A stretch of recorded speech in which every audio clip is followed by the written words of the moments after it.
नमस्कार दोस्तों, मैं हूं राजीव और आप देख रहे हैं अमानत नॉलेज। दोस्तों, आज हम जानकारी प्राप्त करेंगे कि दादाजी के दो बेटे, दोनों की मौत हो गई, लेकिन उनका पोता है और उनके पोता ने किसी को जमीन बेच दिया है और जिनको बेचा है उनसे मैं जमीन खरीद रहा हूं। तो मुझे कौन कौन से पेपर देख लेना चाहिए खरीदने से पहले। तो दोस्तों, इसी को जानेंगे और जानने से पहले आप हमारे चैनल पर नए हैं तो चैनल को सब्सक्राइब कर लीजिए और बेल आइकन प्रेस कर दीजिए, क्योंकि जमीन संबंधित नॉलेजेबल वीडियो मैं आपके लिए लाता आता हूं। चलिए जानकारी प्राप्त करते हैं।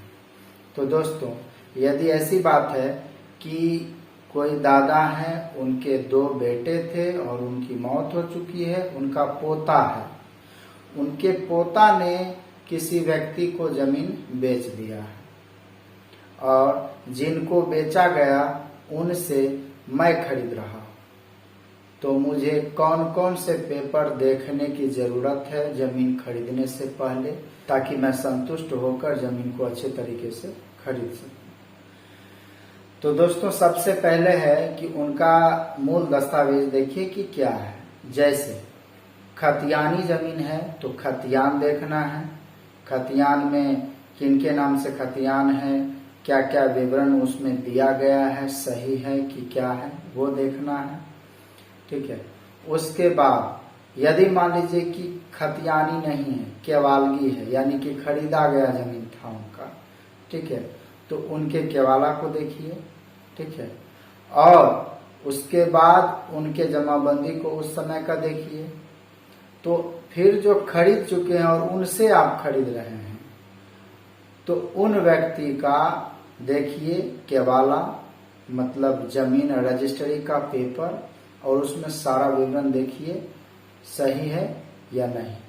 ठीक है, वो सब कुछ देख लीजिए। उसके साथ साथ उसका जमाबंदी कायम है कि नहीं, मतलब उन्होंने म्यूटेशन अर्थात दाखिल खारिज कराया है कि नहीं, वो देख लें। दाखिल खारिज उन्होंने करा लिया होगा तो उनका फर्स्ट लगान रसीद कट के मिल गया होगा। ठीक है, तो उनका लगान रसीद देखें और जो उनका केवाला है, लगान रसीद है, उससे जो है आप मैच करें, नाम, रकबा, ये सब मैच करें, मौजा, तौजी, ये सब मैच करें। ठीक है, वो सही है तो फिर वहां पर उनके नाम से आ गया तो वहां डायरेक्ट खरीद रहे हैं तो वंशावली की जरूरत नहीं है। यदि दादा के पोता से खरीदते तो वहां पर वंशावली की जरूरत पड़ती। ठीक है, यदि पोता से खरीद रहे हैं तब तो वंशावली लगेगा और उनके वंशावली को देखते हुए, उनका दस्तावेज देखते हुए आप जमीन खरीद सकते हैं। साथ ही जो तीसरा पॉइंट है वह है कि उस जमीन का दखल कब्जा है कि नहीं। ठीक है, जो विवरण उस पेपर में लिखा गया है उस विवरण का वो जमीन होना चाहिए और उस जमीन पर उनका दखल कब्जा है तो वेरी गुड है, तब आप उसे खरीद सकते हैं। दोस्तों, उम्मीद करता हूँ समझ गए होंगे। अगर समझ में आ गया तो वीडियो को लाइक और शेयर करना ना भूलें। मिलते हैं नेक्स्ट वीडियो के साथ, तब तक के लिए अलविदा। थैंक्स।